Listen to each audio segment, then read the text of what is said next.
Aunque Los Juegos del Hambre es una obra de ficción, es probable que, si eres lo suficientemente observador, hayas notado ciertos paralelismos entre esta historia distópica y la vida real. Y esto se debe a que Suzanne Collins combinó elementos históricos y contemporáneos para crear esta novedosa trama que hasta el día de hoy se ha consolidado como una de las distopías más populares de los últimos años. Es por eso que en este video te contaremos la verdadera historia detrás de Los Juegos del Hambre y qué eventos inspiraron a Suzanne Collins a escribir esta saga, porque lo creas o no, Los Juegos del Hambre sí que existieron. No son uno ni dos, son varios los eventos que inspiraron a la popular autora a convertir Los Juegos del Hambre en una historia inquietante. Su primera inspiración nació un día como cualquier otro. Suzanne se encontraba acostada en su cama viendo TV y cambiando el canal cuando vio un canal con un reality show y otro con una cobertura sobre la guerra. En el reality show habían 3 jóvenes compitiendo entre sí. En el otro habían jóvenes combatiendo en una guerra de verdad. Y fue en ese momento en el que las líneas que separaban esas dos cosas comenzaron a difuminarse de una manera inquietante, surgiendo así la historia de Katniss. Sin embargo, la historia de Los Juegos del Hambre va mucho más allá de eso. Y es que la mayor fuente de inspiración de Suzanne fue la antigua Roma, su cultura y particularmente los juegos de gladiadores y el funcionamiento del Imperio Romano, la cual usó para construir el mundo de Panem y sus tradiciones opresivas. En la Roma antigua, los gladiadores eran combatientes, a menudo esclavos, prisioneros de guerra o criminales, que luchaban a muerte en las arenas como forma de entretenimiento para las masas. Del mismo modo, los Juegos del Hambre son un espectáculo diseñado para entretener al Capitolio y, al mismo tiempo, recordar a los distritos su subordinación tras la rebelión de los días oscuros. Al igual que los combates en los Juegos del Hambre son televisados como un evento anual, las luchas de gladiadores se realizaban en anfiteatros, como el Coliseo, para el deleite del público. El diseño de las arenas en los Juegos del Hambre recuerda al Coliseo romano, que era un espacio construido para espectáculos sangrientos. Los anfiteatros eran estructuras enormes, diseñadas específicamente para albergar espectáculos masivos. Tenían gradas escalonadas que podían acomodar a decenas de miles de espectadores.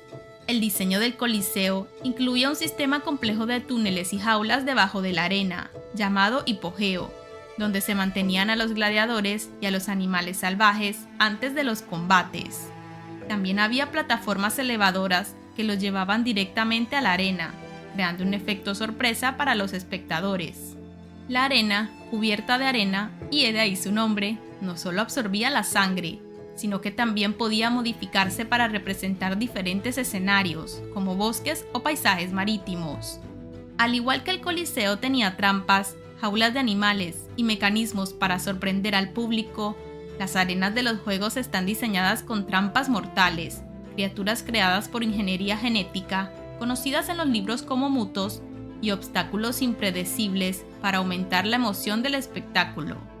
En ambas situaciones, los organizadores manipulaban los eventos para maximizar el drama, como el uso de paracaídas para ayudar a los tributos populares en la arena, o las intervenciones de los vigilantes para forzar enfrentamientos. Asimismo, en Roma, los juegos servían como herramienta de propaganda para distraer a la población de problemas políticos y consolidar el poder del Estado. En Panem, los juegos funcionan de manera similar, perpetuando el miedo y el control sobre los distritos. Las luchas de gladiadores eran más que un simple entretenimiento, servían como una herramienta de los emperadores y los políticos para ganar el favor del pueblo. Proveer espectáculos gratuitos era una manera de mostrar generosidad y reforzar el control sobre la población. Estas luchas también tenían un simbolismo poderoso. Representaban el dominio de Roma sobre sus enemigos, mostrando prisioneros derrotados, luchando por sus vidas ante el pueblo romano. Esto, a su vez, se resume en una frase latina, panem et circenses, que significa pan y circo, y era una estrategia utilizada por los emperadores romanos para mantener el pueblo tranquilo y leal. Proporcionaban comida gratuita, o sea pan, y entretenimiento, o sea circo, como los juegos de gladiadores, para distraer a la población de los problemas políticos y sociales, y he ahí justamente el nombre de Panem. En los Juegos del Hambre, el Capitolio usa los juegos como una forma de circo para controlar y entretener a los ciudadanos privilegiados. Al ser eventos públicos, los anfiteatros también reflejaban la jerarquía social.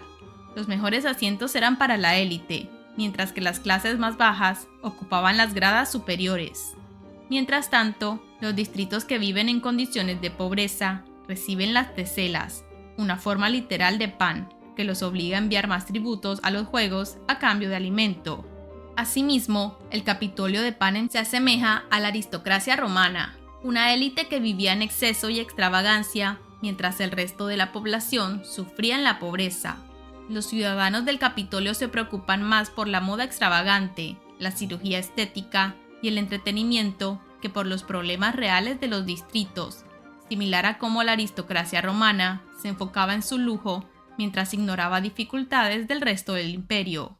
En Panem, el Capitolio ejerce un control absoluto sobre los distritos, de manera similar a cómo Roma gobernaba sobre sus provincias, extrayendo recursos y castigando brutalmente cualquier intento de rebelión.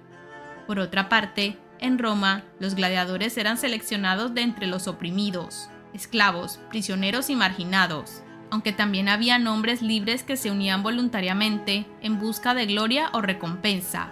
En Panem, los tributos son sacrificios humanos seleccionados de los distritos más pobres, lo que refuerza la desigualdad sobre el Capitolio y los distritos, aunque también existían distritos con tributos voluntarios, como el 1, el 2 y el 4. En la antigua Roma, las luchas podían ser entre gladiadores, contra animales salvajes como leones, tigres o elefantes, o en recreaciones de batallas históricas. Estos eventos eran cuidadosamente coreografiados para maximizar la emoción. Los gladiadores en Roma podrían ganarse su libertad si sobrevivían a suficientes combates, mientras que los tributos que ganan los juegos reciben una vida de privilegio en comparación con sus conciudadanos, pero a menudo siguen siendo herramientas del sistema, así como también la preparación de los tributos para los juegos, como los entrenamientos previos y la exhibición en desfiles, recuerda cómo los gladiadores romanos eran entrenados y mostrados al público antes de los combates. Finalmente, en la historia romana, las rebeliones de esclavos, como la encabezada por Espartaco, buscaban derrocar la opresión del sistema esclavista. Katniss, al convertirse en el sinsajo, refleja un espíritu similar de resistencia al convertirse en un símbolo de esperanza y lucha contra el Capitolio. Espartaco fue un gladiador tracio que, entre el 73 y el 71 a.C., lideró la Tercera Guerra Servil, una de las rebeliones de esclavos más famosas contra la República Romana. Lo que comenzó como una fuga de un pequeño grupo de gladiadores en la escuela de Capua se convirtió en un levantamiento masivo que reunió a decenas de miles de esclavos, campesinos y marginados. Espartaco buscaba derrocar el sistema opresivo que los había reducido a una vida de servidumbre y sufrimiento. Aunque la rebelión terminó en derrota y con la crucifixión de miles de esclavos a lo largo de la Vía Apia, el legado de Espartaco perduró como un símbolo de resistencia frente a la tiranía. Katniss Everdeen, al igual que Espartaco, comienza su viaje sin intenciones de convertirse en líder de una rebelión. Lo que impulsa sus acciones iniciales es un deseo personal de sobrevivir y proteger a su familia. Sin embargo, su participación en los Juegos del Hambre y las decisiones que toma en la arena la convierten en algo más grande, un símbolo de resistencia y esperanza. Y aunque resulta fascinante analizar los paralelismos entre los Juegos del Hambre y el Imperio Romano, la realidad es que esta no fue la única fuente de inspiración de Suzanne Collins. En una entrevista a los medios, la autora mencionó que la historia de Teseo y el Minotauro fue una gran fuente de inspiración para los tributos y la arena de los Juegos del Hambre, creando paralelismos claros entre la mitología y su mundo distópico. Según la mitología griega, el Minotauro era una criatura mitad hombre y mitad toro que vivía en un laberinto diseñado por el inventor Dédalo, en la isla de Creta. Este laberinto era un lugar imposible de escapar, lleno de trampas y diseñado para atrapar a sus víctimas. Como castigo por la muerte del hijo del rey Minos de Creta, Los atenienses eran obligados a enviar un tributo de 7 jóvenes y 7 doncellas cada año, o cada 9 años según la versión, para ser sacrificados al Minotauro en el laberinto. El héroe Teseo, príncipe de Atenas, se ofreció voluntario para hacer uno de los tributos. Con la ayuda de Ariadna, quien le dio un ovillo de hilo para no perderse en el laberinto, Teseo logró matar al Minotauro y escapar, poniendo fin al sacrificio de jóvenes atenienses. En ambas historias, un poder opresivo obliga a un pueblo más débil a enviar a sus jóvenes como sacrificio. Este acto no solo perpetúa la opresión, sino que también sirve como un recordatorio constante del poder que tienen sobre ellos. En los Juegos del Hambre, la arena funciona de manera similar al laberinto del Minotauro. Es un espacio cerrado, lleno de trampas mortales, diseñado para que los tributos luchen por su supervivencia. Además, los vigilantes manipulan la arena de forma activa, añadiendo desafíos que recuerdan la complejidad y la naturaleza inescapable del laberinto. Teseo se ofrece voluntariamente para entrar al laberinto, no solo para enfrentarse al Minotauro, sino para liberar a Atenas de su destino de sacrificios perpetuos. De manera similar, Katniss se ofrece como tributo para salvar a su hermana Prim, pero su participación termina desafiando el sistema completo de los juegos y el control del Capitolio sobre los distritos. Tanto en la mitología como en la saga, el sacrificio de jóvenes es un acto que simboliza la pérdida de la inocencia y el precio que los oprimidos deben pagar por los conflictos creados por aquellos en el poder. Este tema es central en los Juegos del Hambre, donde los tributos no solo son víctimas, sino también piezas de un juego diseñado para el entretenimiento de la élite. Como verás, son estas influencias las que hacen que el mundo de Panem se sienta inquietantemente familiar, porque combina elementos históricos y contemporáneos con un giro distópico.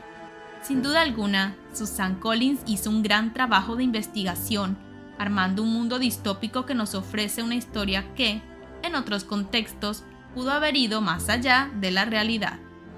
Cuéntame en los comentarios de qué otro mundo distópico te gustaría que habláramos en el canal. Y recuerda que si te gustan este tipo de videos, la mejor forma de apoyarnos es dejando un like y suscribiéndote. Nos vemos en un próximo video.